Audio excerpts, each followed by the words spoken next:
Chapter 5 Banking Company Revision. So first question, key feature that help bank to reach this level. काय IT playing very crucial role due to globalization. Government focus करती financial inclusion for all Indians. त्यानंतर growth of internet penetration. त्याच्यानंतर next question, की feature for banking business as follow. Banking बिझनेसचे कोणकोणते feature आहे? Memory technique, large value of transaction, large value of monetary item, large value of transaction, large network, large fraud, large value of monetary item, large value of transaction, wide range of network of branch, increase possibility of fraud. So आणि ही possibility फ्रॉडला mitigate करण्यासाठी multi point authentication check करावं लागेल. त्यानंतर next question, major product and service provide करताय by major product and service provided by bank. कोणकोणते product and service bank provide करते, त्याचे खूप त्याचे पॉईंट बघू. Acceptance of deposit granting loan of advance. त्याच्यानंतर मग डेबिट कार्ड क्रेडिट कार्ड. त्याच्यानंतर मग 3C, collection clearing letter of credit. त्यानंतर मग रेमिडन्सेस अदर सर्व्हिसेसमध्ये काय येतं? अदर सर्व्हिसेसमध्ये काय येतं? Back operation, retail banking, risk management, high network individual, specialise सर्व्हिसमध्ये येतं लोन येतं, लाईफ इन्शुरन्स येतं, अंडरटेकिंग येतं. संपला हा क्वेश्चन. त्यानंतर मग ॲक्सिडेंटल डिपॉझिटमध्ये काहीच नाही. त्यानंतर मग ग्रँड ॲडव्हान्समध्ये बी काही नाही. रेमिडन्सेसमध्ये काय तर डिमांड ड्राफ्ट येतं. डिमांड ड्राफ्टमध्ये काय issue by one bank to another. त्यानंतर मग हँडेड बाय ॲप्लिकंट हँड करतो. मेल ट्रान्सफरमध्ये काय हे काही instrument it is no instrument is handed over by applicant hand आणि it is instrument responsible instrument is the responsibility of ही ब्रँचची रिस्पॉन्सिबिलिटी. नंतर इलेक्ट्रॉनिक फंड ट्रान्सफरमध्ये काय होतं? Transfer from one centre to another सेंटरला इलेक्ट्रॉनिक फंड ट्रान्सफर होते. याच्यामध्ये 3 येतं: RTGS national electronic fund transfer immediate payment service. RTGS हे काय? मिनिमम 2 लाख आणि मॅक्सिमम 25 लाख. त्यानंतर नॅशनल इलेक्ट्रॉनिक फंड ट्रान्सफरमध्ये minimum 2 lakh, minimum 0 maximum 25 lakh transfer करू शकतो. इमिजिएट पेमेंट सर्व्हिसमध्ये काय? हे 24 आवर्स राहतं. मिनिमम 0 मॅक्सिमम 2 लाखपर्यंत ट्रान्सफर करू शकता. कलेक्शनमध्ये काय नाही. कलेक्शन काय करतं? कलेक्शनमध्ये काय आहे?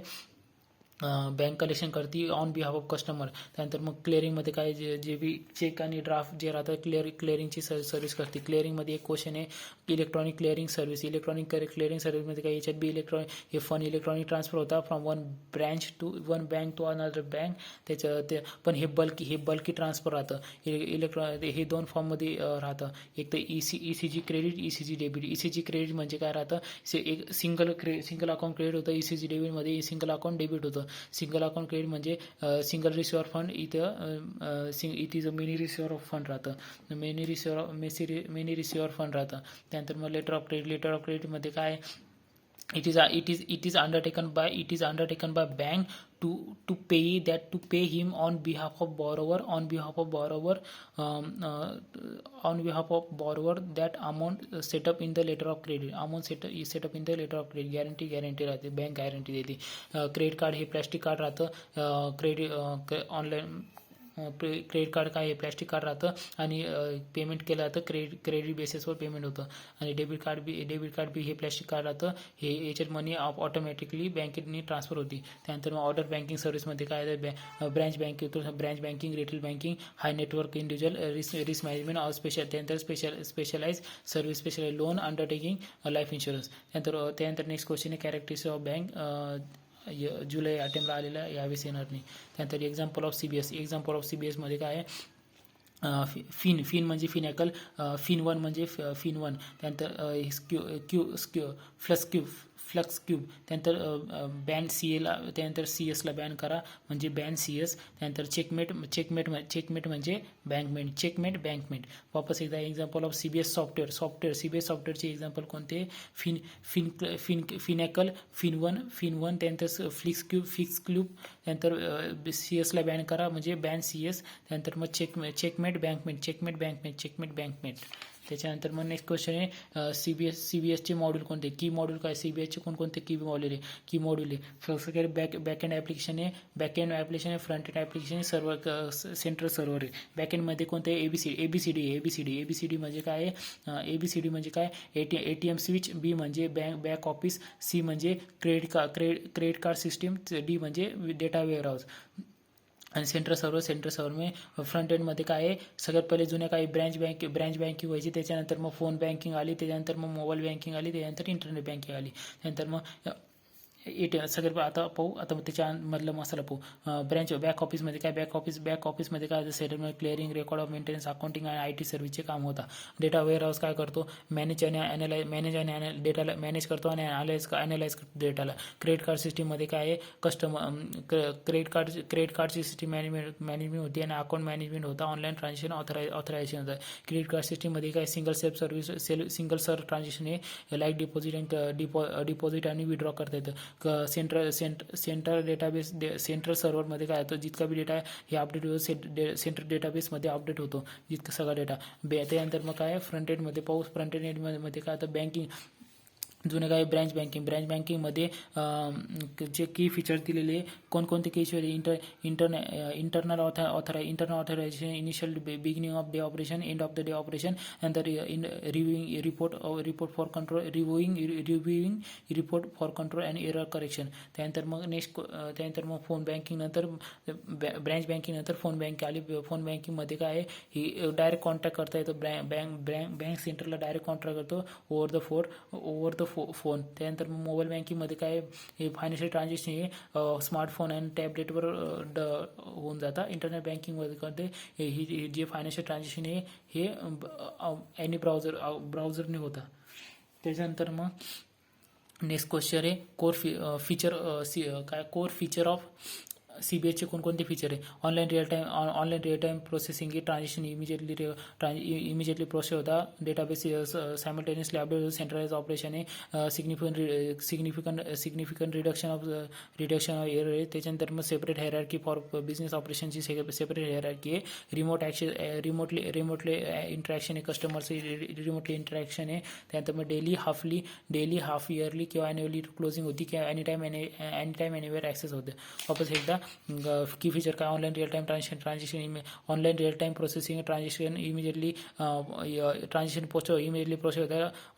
पोस्टेड होतं, डेटाबेस सायमल्टेनियसली अपडेट होतो, सेंट्रलाइज ऑपरेशन आहे, सिग्निफिकंट रिडक्शन ऑफ रिस्क आहे. त्यानंतर सेपरेट हायरार्की फॉर बिझनेस आणि ऑपरेशन आहे. त्यानंतर रिमोटली इंटरॅक्शन होतं.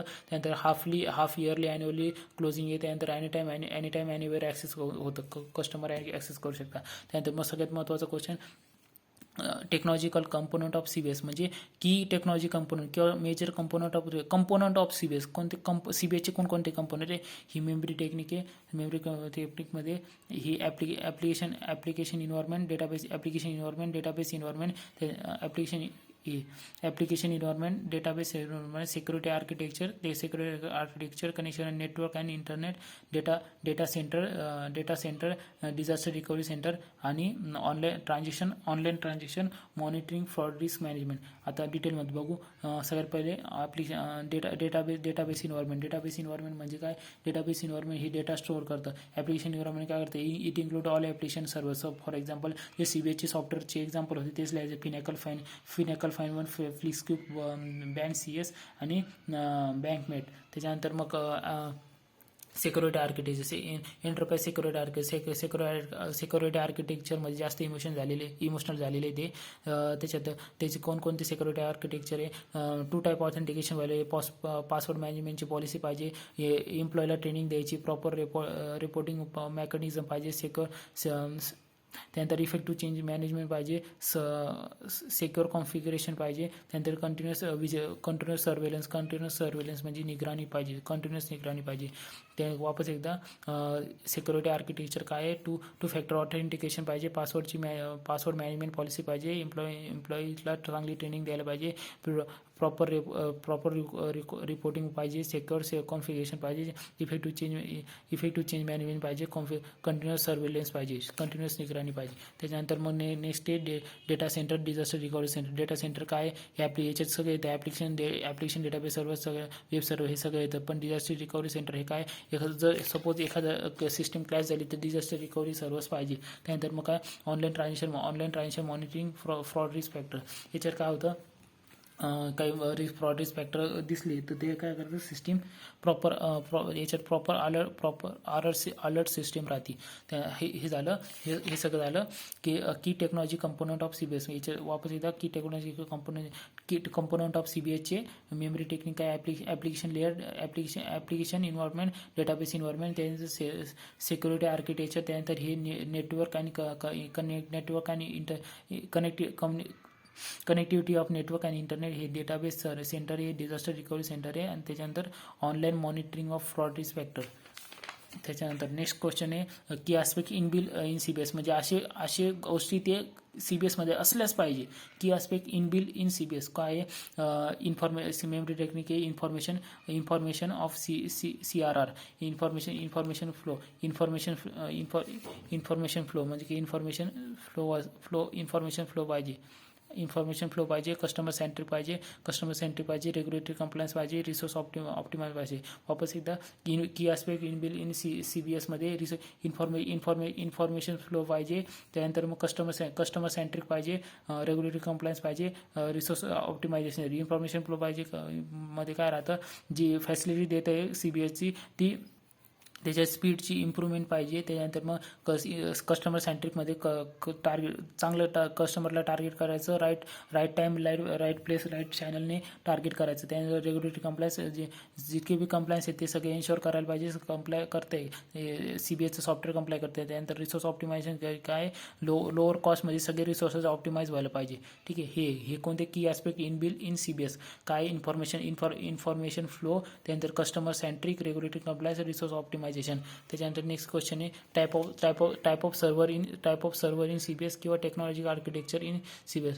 टेक्नॉलॉजिकल आर्किटेक्चर म्हणता येईल CBS मधले, किंवा सर्व्हर कोणते सर्व्हरमध्ये याच्यात ॲप्लिकेशन सर्व्हर आहे, डेटाबेस सर्व्हर आहे, ATM सर्व्हर आहे, त्यानंतर इंटरनेट बँकिंग चॅनल सर्व्हर आहे, इंटरनेट बँकिंग ॲप्लिकेशन सर्व्हर आहे, वेब सर्व्हर आहे, प्रॉक्सी सर्व्हर आहे, अँटीव्हायरस सर्व्हर आहे. याची मेमरी टेक्निक इथं लिहून दाखवू आपण. सगळे काय क्वेश्चन होता की type of server in CBS किंवा टेक्नॉलॉजिकल आर्किटेक्चर इन CBS. तर त्याची मेमरी टेक्निक आहे, सगळ्यात पहिले ॲप्लिकेशन सर्व्हर राहतं. ॲप्लिकेशन सर्व्हर हा डेटाबेस सर्व्हरवरून ॲक्सेस घेतं. त्यानंतर मग येते ATM सर्व्हर काय करतं, ATM सर्व्हर हा ॲप्लिकेशन सर्व्हरला यूज करून डेटाबेस सर्व्हरचा ॲक्सेस घेतं. त्यानंतर मग same internet banking server, internet banking channel server हे काय आहे, याच्यात जी बी बँकिंग केली जाते ब्राउझरने, तर त्याचं सर्व्हर हे बी ॲप्लिकेशन सर्व्हरला कनेक्ट राहतं. त्याच्यानंतर इंटरनेट बँकिंग ॲप्लिकेशन सर्व्हर हे मोबाईल ॲप्लिकेशनचं सर्व्हर आहे, हे बी ॲप्लिकेशन सर्व्हरला कनेक्ट राहतं. त्याच्यानंतर मग नेक्स्ट वेब ॲप्लिकेशनचं काय आहे, हे बी ॲप्लिकेशन सर्व्हरला कनेक्ट राहतं. त्यानंतर मग अँटीव्हायरस सर्व्हर आहे, हे काय याच्यात काही ह्यांना सपोर्ट करते अँटीव्हायरस, काही एरर झाला ते ह्यांना अँटीव्हायरस सपोर्ट करतं. त्यानंतर मग लास्ट येतं प्रॉक्सी काय करतं, प्रॉक्सी सर्व्हर काय करतं, इफ यांच्यातल्या कोणत्या बी एकामध्ये काही लोड आला तर लोड काय करतं, शिफ्ट करतं प्रॉक्सी सर्व्हरमध्ये. तर हा प्रॉक्सी सर्व्हर ॲप्लिकेशन सर्व्हरला कनेक्ट करून डेटाबेसला ॲक्सेस करू शकतो. तर असं आहे. तर हे होते types of server in CBS. Types of server in CBS किंवा टेक्नॉलॉजिकल आर्किटेक्चर इन CBS हे याच्यात होतं. काय होतं, ॲप्लिकेशन सर्व्हर होतं. त्यानंतर मग डेटाबेस सर्व्हर होतं, ATM सर्व्हर होतं. त्यानंतर इंटरनेट बँकिंग चॅनल सर्व्हर होतं. त्यानंतर इंटरनेट बँकिंग ॲप्लिकेशन सर्व्हर होतं, वेब सर्व्हर होतं, प्रॉक्सी सर्व्हर होतं, अँटीव्हायरस सॉफ्टवेअर सर्व्हर होतं. त्यानंतर नेक्स्ट क्वेश्चन येतो,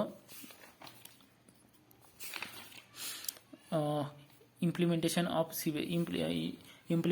CBS किंवा डेव्हलपमेंट इम्प्लिमेंटेशन CBSला इम्प्लिमेंट करायचं काय काय स्टेजेस असेल. सगळ्यात पहिले प्लॅनिंग करायची, त्यानंतर मग अप्रुव्हल घ्यायची, त्यानंतर मग ते अप्रुव्हल त्याचं सिलेक्शन करायचं, अप्रुव्हल घेतले सिलेक्शन केलं, त्यानंतर मग डिझाईन अँड डेव्हलप करायचं, त्यानंतर मग त्याची टेस्टिंग करायची, त्यानंतर इम्प्लिमेंट करायचं.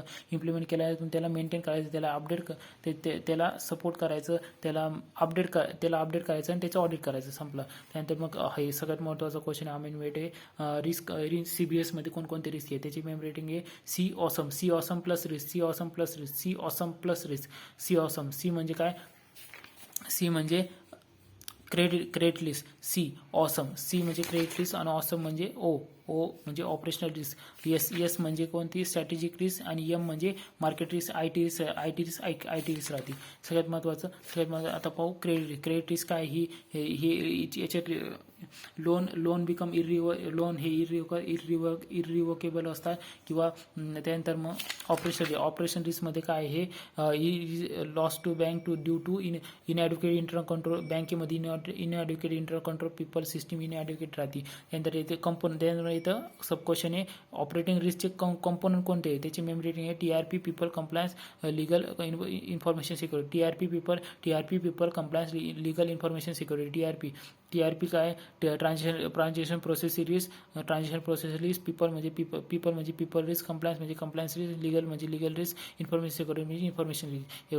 TRP हे ट्रान्झॅक्शन प्रोसेस रिस्क, त्यानंतर legal risk, information security, compliance risk हे पीपल रिस्क आहे. त्यानंतर मग मार्केट रिस्कमध्ये काय राहतं, रिस्क राहते. इट इज बँकेला रिस्क राहते. ही बँक ही रिस्क म्हणजे रिस्क ड्यू टू मार्केट इक्विटीची प्राईस कमी होऊ शकते. इंटरेस्ट रेटची रिस्क राहते, फॉरेन एक्सचेंजची रिस्क राहते बँकेला. त्यानंतर मग नेक्स्ट राहते स्ट्रॅटेजिक रिस्कमध्ये काय राहते, ही बँकेची अर्निंग कमी होत राहते ड्यू टू चेंजिंग एन्व्हायरमेंट. मग समजा न्यू कॉम्प्युटर आले तर ही स्ट्रॅटेजिक रिस्क राहते बँकेची.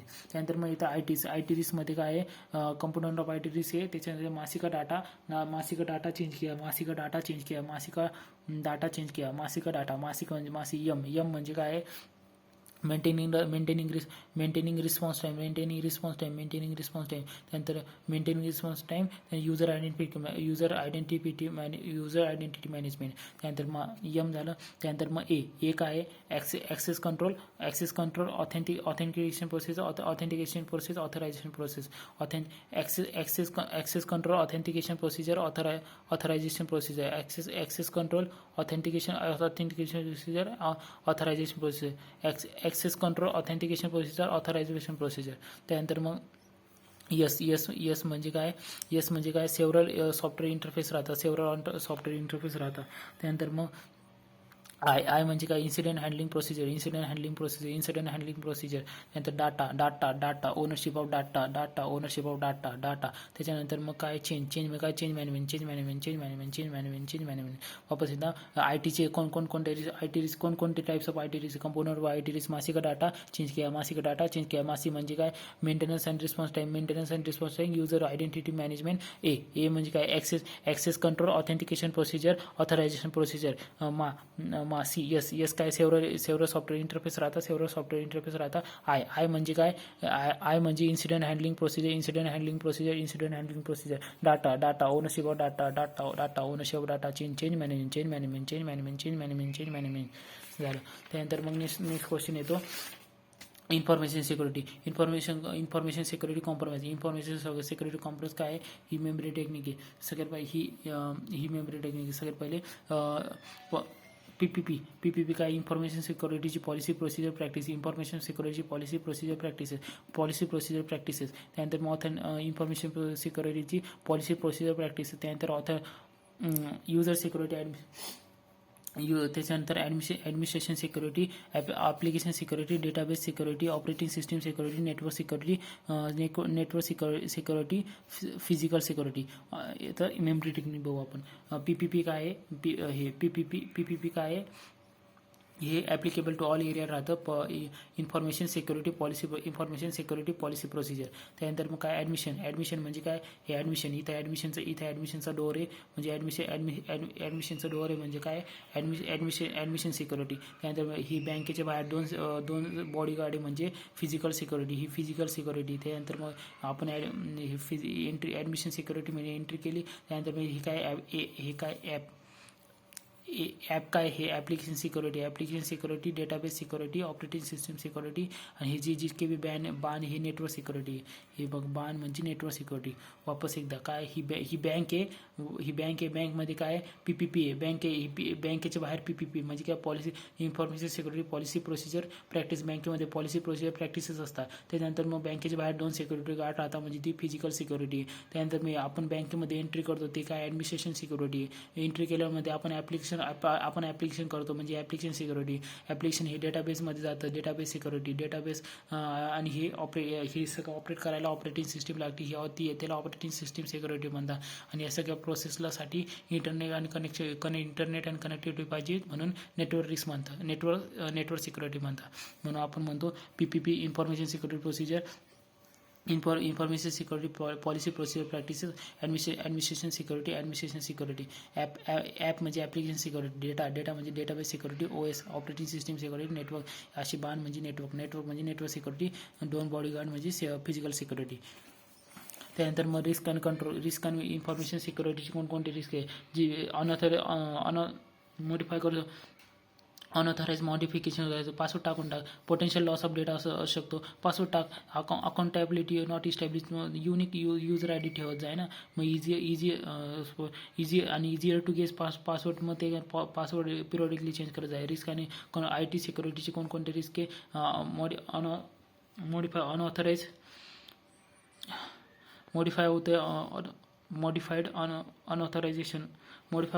अनऑथराइजली मॉडिफाय होते डेटाला. पासवर्ड टाक, त्यानंतर पोटेन्शियल डेटा लॉस होऊ राहिला, पासवर्ड टाक. त्यानंतर मग user accountability not establish, unique user ID ठेव, इझियर टू गेस पासवर्ड. त्यानंतर पिरियडिकली चेंज करत राहा पासवर्डला. नेक्स्ट क्वेश्चन आता, इंटरनल कंट्रोल इन ब्रांच. बँकेच्या बँकेमध्ये कोणकोणती इंटरनल कंट्रोल राहतात. सगळ्यात पहिले मेकर चेकर प्रोसेस पाहिजे. त्यानंतर जॉब रोटेशन करायला पाहिजे. आणि फायनान्स अँड ॲडमिनिस्ट्रेशन पॉवर जी प्रत्येकाची ना, ही ऑफिशियली फिक्स करायला पाहिजे. आणि ती कम्युनिकेट बी करायची सगळ्यांना कम्युनिकेट करायची, जेणेकरून प्रिव्हिलेज ॲक्सेस नाही, कोणीच प्रिव्हिलेज ॲक्सेस करणार नाही इन्फॉर्मेशनची. त्यानंतर मग ब्रँच मॅनेजरने ना पिरियॉडिक कन्फर्मेशन सेंड करायला पाहिजे, कंट्रोलिंग ऑथॉरिटीला सेंड करायचे. ब्रँच मॅनेजरने पिरियॉडिक कन्फर्मेशन कंट्रोलिंग ऑथॉरिटीला सेंड करायचं. त्यानंतर मग जितके बी बुक्स आहे ना बँकेची, पिरियॉडिकली टॅली व्हायला पाहिजे, म्हणजे पिरियॉडिकली बॅलन्स व्हायला पाहिजे. ठीक आहे. त्यानंतर मग इफेक्टिव्ह इंटरनल ऑडिट, आणि त्याच्यात effective internal audit carry out पाहिजे. इंटरनल ऑडिट चांगलं इफेक्टिव्हली कॅरी आउट व्हायला पाहिजे. वापस एकदा, कोणकोणत्या बँकेमध्ये कोणकोणते इंटरनल कंट्रोल पाहिजे, मेकर चेकर प्रोसेस पाहिजे, जॉब रोटेशन पाहिजे, आणि फायनान्शियल ॲडमिनिस्ट्रेशन पॉवर जी ना प्रत्येकाची फिक्स करायला पाहिजे, आणि ती सगळ्या पर्सनरला कम्प्लीट करून टाक. त्यानंतर ब्रँच मॅनेजरनी ना पिरियॉडिक कन्फर्मेशन सेंड करायला पाहिजे कंट्रोलिंग ऑथॉरिटीला.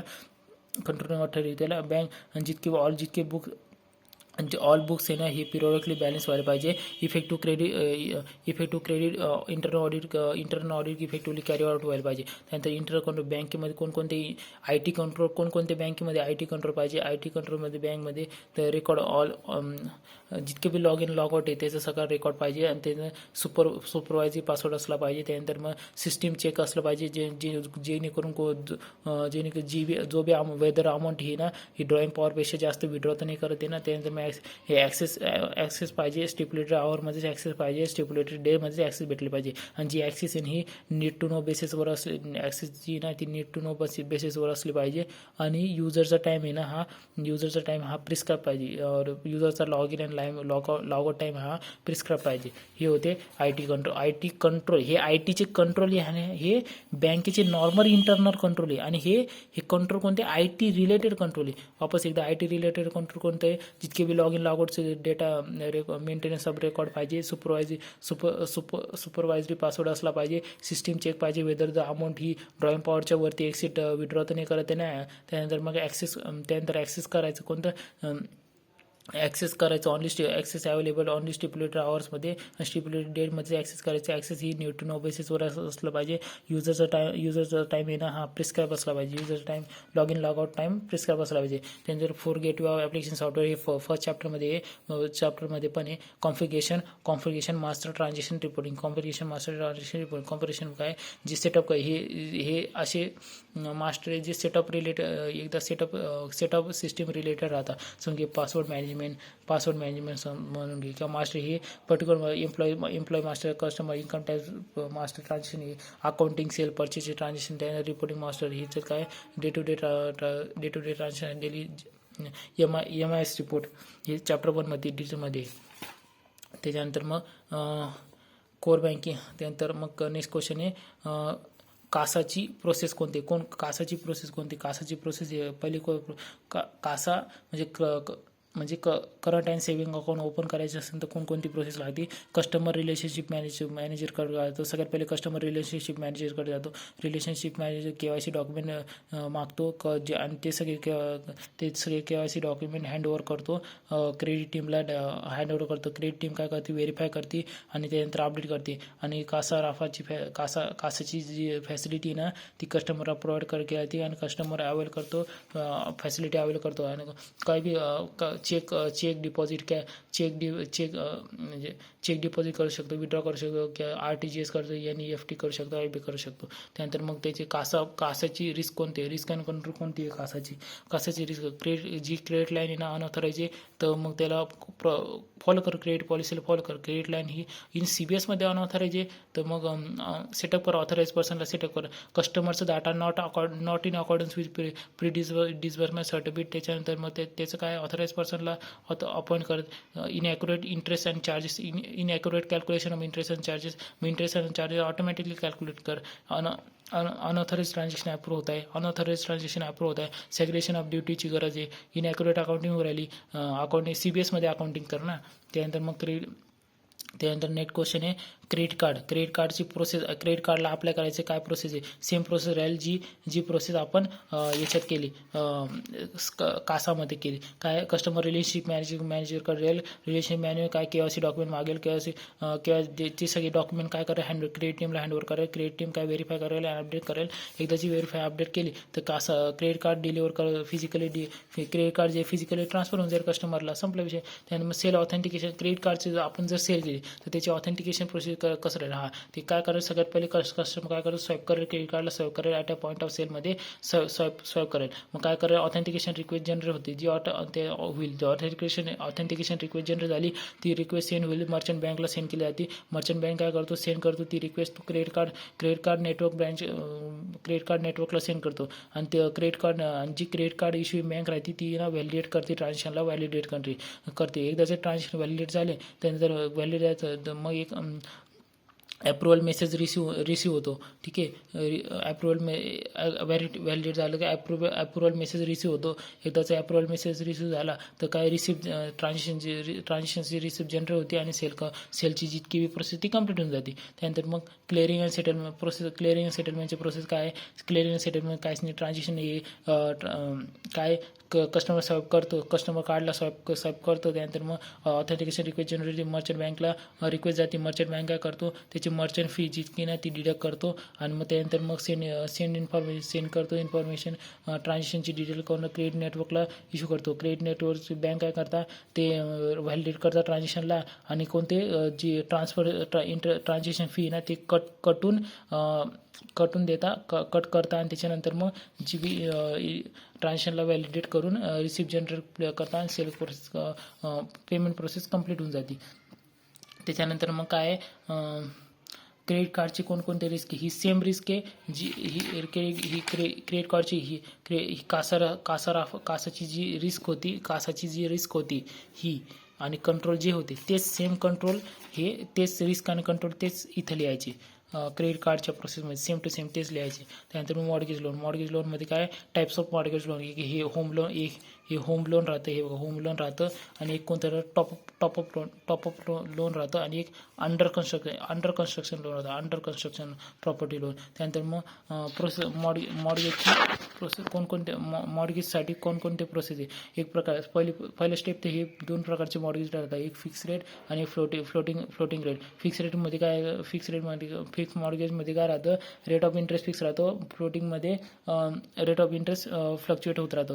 बॉरोवर काय करतो, अप्रोच करतो रिलेशनशिप मॅनेजमेंट आणि त्याला काय करतो, लोनचे ॲप्लिकेशन आणि KYC डॉक्युमेंट देतो. त्यानंतर रिलेशनशिप मॅनेजर काय करतो, आणि त्याचे ॲप्लिकेशन सेंड करतो क्रेडिट टीमला सेंड करतो. क्रेडिट टीम काय व्हेरीफाय करते. व्हेरिफिकेशनमध्ये काय करते, फायनान्शियल ऑब्लिगेशन इन्कम रेशो पाहते, त्याचं क्रेडिट स्कोर चेक करते. त्यानंतर मग त्याची सगळी डिटेल अंडररायटिंग टीमला ते सेंड करते. अंडररायटिंग टीम काय करते, त्याची एम्प्लॉयमेंट डिटेल बघते तो, आणि त्याची फायनान्शियल कंडिशन कशी ते चेक करते अंडररायटिंग टीम. त्यानंतर अंडररायटिंग टीम काय करते, हे दोन अंडररायटिंग टीम काय करते, दोन टीमला त्यांची डिटेल इन्फॉर्मेशन सेंड करते. कोणती, एक लिगल टीम आणि व्हॅल्युएशन टीम. लिगल टीम काय करते, लिगल राईट चेक करते प्रॉपर्टीचे. व्हॅल्युएशन टीम काय करते, प्रॉपर व्हॅल्युएशन करते,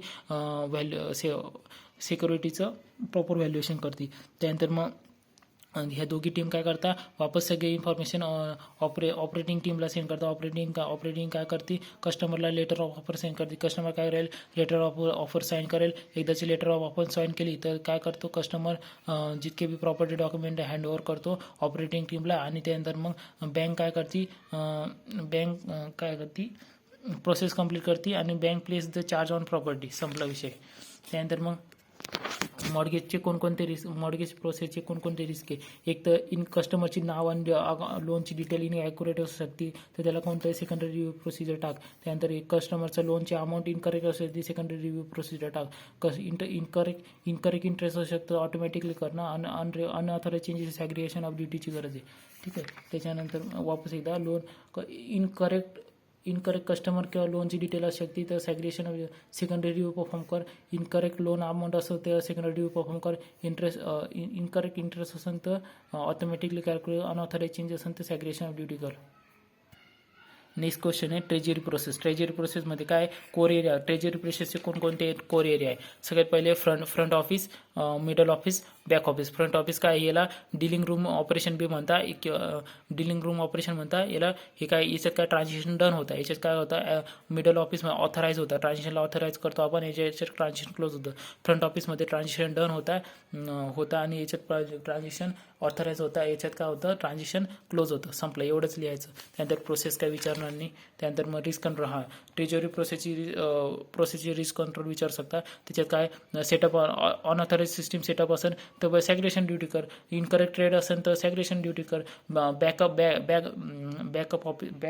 ऑफिस नाही का, अनऑथराइज कन्फर्मेशन अनऑथराइज करू राहिलं, सॅग्रेशन ड्युटीची गरज आहे. इनसफिशियंट फंड आहे तर जी मार्जिनल मनी जे आहे ना ती रिजनेबल इंटरवलमध्ये चेक करत राहा. त्यानंतर इनकरेक्ट नास्ट्रो पेमेंट, तर ते जितके बी नास्ट्रो पेमेंट आहे त्याचं कंट्रोल, त्यासाठी कंट्रोल इन्स्टॉल कर. नास्ट्रो पेमेंट का राहतं, जे इंडियन बँकेचे अकाउंट आहे ना US राहताना त्यांचं त्यांना नास्ट्रो म्हणतो आपण.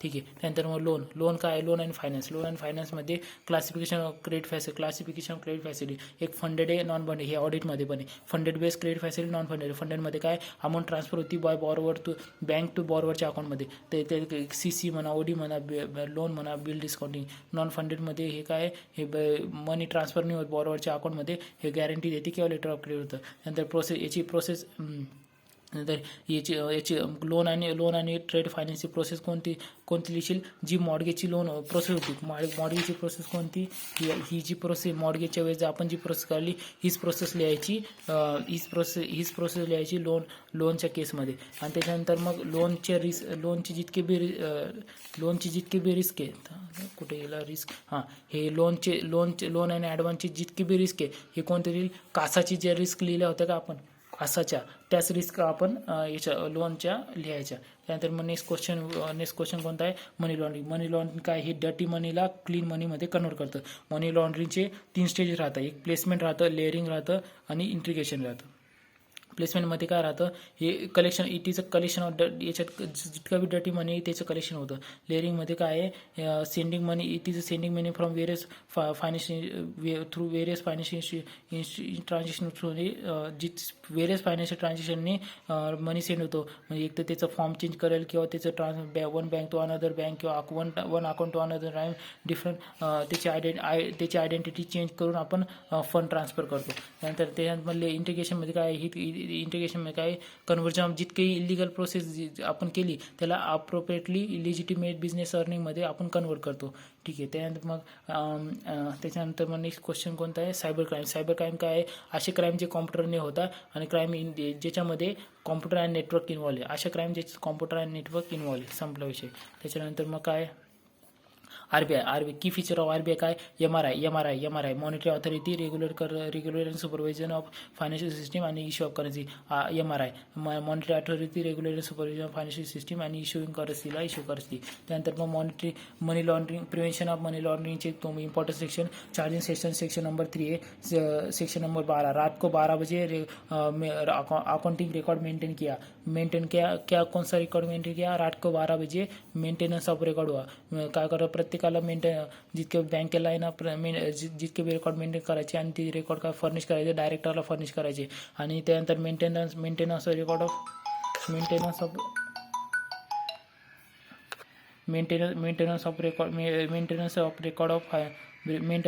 ऑफ KYC डॉक्युमेंट द्यात आयडेंटिटी ऑफ क्लायंट राहतं. ठीक आहे. म्हणजे KYC डॉक्युमेंटचे बी रेकॉर्ड मेंटेन करायचे. आणि हे जितके बी मेंटेनन्स ऑफ रेकॉर्ड हे कॉम्पिटिशन आहे, मेंटेनन्स रेकॉर्ड हे कॉन्फिडेन्शियल असलं पाहिजे. आणि जे मेंटेनन्स ऑफ रेकॉर्ड आपण क्लॉज ए मध्ये लिहिलेले ते 5 वर्षपर्यंत मेंटेन करून ठेवा. फ्रॉम डेट ऑफ ट्रान्झॅक्शनपासून 5 वर्षापर्यंत मेंटेन करायचे. आणि त्यानंतर मग याच्यात लिहिलेले जे बी आपण रेकॉर्ड हे क्लॉज ई मध्ये लिहिलेले KYC रिलेटेड ते 5 वर्ष मेंटेन करायचे फ्रॉम डेट ऑफ ट्रान्झॅक्शन किंवा जेव्हा अकाउंट क्लोज होतं विच एव्हर अर्लियर मेंटेन करायचे. ठीक आहे. त्यानंतर मग नेक्स्ट क्वेश्चन आहे सेक्शन 13. सेक्शन 13 डायरेक्टरची पॉवर लिहिलेली. डायरेक्टर काय करतो, ते सुओ मोटो किंवा ॲप्लिकेशन ऑथॉरिटी, कोणत्याही ऑथॉरिटीचं ॲप्लिकेशन आलं तर इन्क्वायरी करू शकतो. आणि त्याच्याकडे पॉवर आहे की तो ऑडिट बी करू शकतो, ऑल रेकॉर्डचे ऑडिट करू शकतो. आणि जितके बी ऑडिटचे एक्सपेन्सेस आहे ना, हे सेंट्रल गव्हर्नमेंट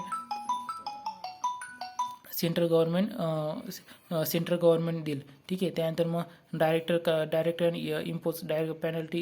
इम्पोज करू शकतो पेनल्टी मिनिमम 10,000, मॅक्सिमम डायरेक्टर लक्षात ठेव, डायरेक्टर 10,000 ते 1,00,000 पेनल्टी इम्पोज करू शकतो. त्यानंतर मग काय आहे, सेक्शन 60 काय, if any person fail to give information किंवा चुकीची इन्फॉर्मेशन द्यायचं असेल, मिनिमम 500 रुपये फाईल, मॅक्सिमम 10,000 फाईल लागतं. त्यानंतर सेक्शन 70 मध्ये जो बी ऑफिसर कंप्लाई त्याने फ्रॉड केलेला आहे त्याला तो पण लॅबल आहे. ऑफिसर तर लॅबलच आहे. जर ऑफिसरने प्रूव्ह केलं तर कंपनी पण लॅबल, तर कंपनी बी लॅबल आहे.